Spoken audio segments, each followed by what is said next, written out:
My father sat on the leather chair I bought, in the house I paid for, sipping coffee I brewed, and said with a straight face, "You need to let your brother stay here, he's family, and job hunting is stressful."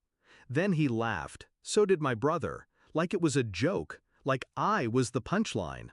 I didn't say a word, just looked at the muddy shoes my brother had kicked off on my white rug, the beer cans on the table, the smell of weed leaking from the guest room.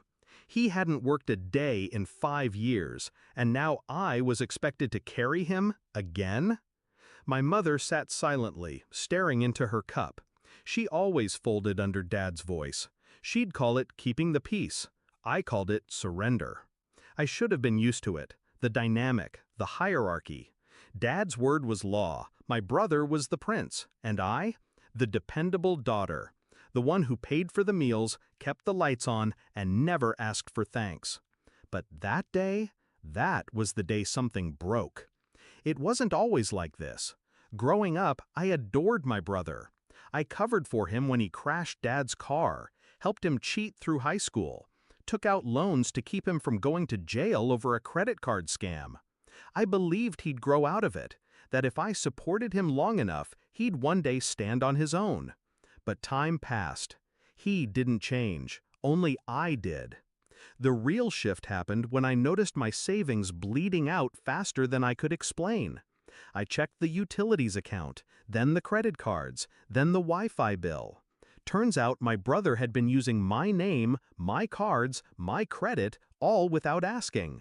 My own father co-signed the Wi-Fi line in my name for his son's gaming setup. When I confronted them, Dad shrugged. "You make more than enough. Why are you so greedy?" Greedy. That word echoed in my head for days. I didn't argue, not once. I didn't scream, I didn't cry, I didn't ask for apologies. Instead, I planned. Step 1, stop paying. I let the Netflix die, the phone bill, the groceries. I stopped stocking beer. I replaced the Wi-Fi router with a locked one they couldn't access. Step 2, legal. I met with a lawyer, quietly.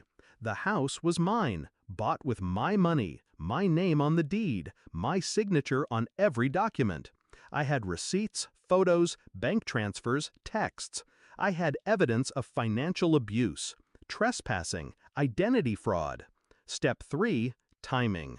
I waited until rent was due, until both of them had racked up days of ordering food on my apps, driving my car, using my accounts. Then I changed every password, froze my credit, removed my dad's cosign from everything I legally could, and I filed a restraining order. The court date was cold. I wore black. My brother showed up late in sweatpants. My father didn't bother to shave. They thought it would be a slap on the wrist, a scolding, maybe a payment plan. Instead, I let the evidence speak. The judge listened as I laid out the months of stolen funds, screenshots of Uber Eats orders from my cards, texts from my brother joking about being basically a dependent. The final nail was a voice recording.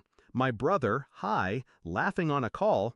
"She acts like she owns the house."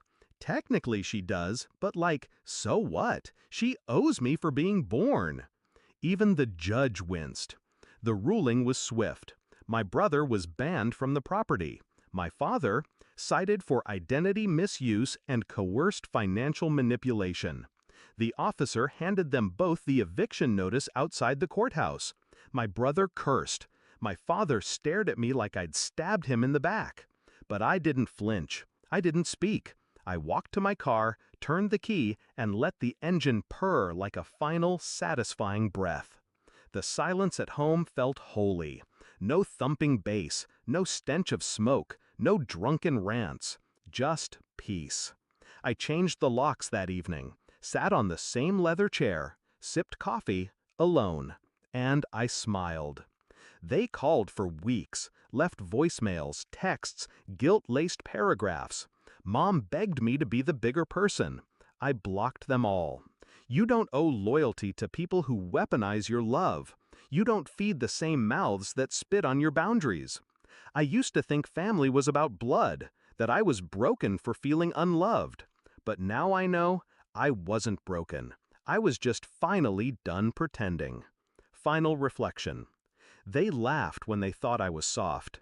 They mocked me for drawing lines. But now they know I wasn't drawing lines. I was building walls. And they're on the other side of them. Forever.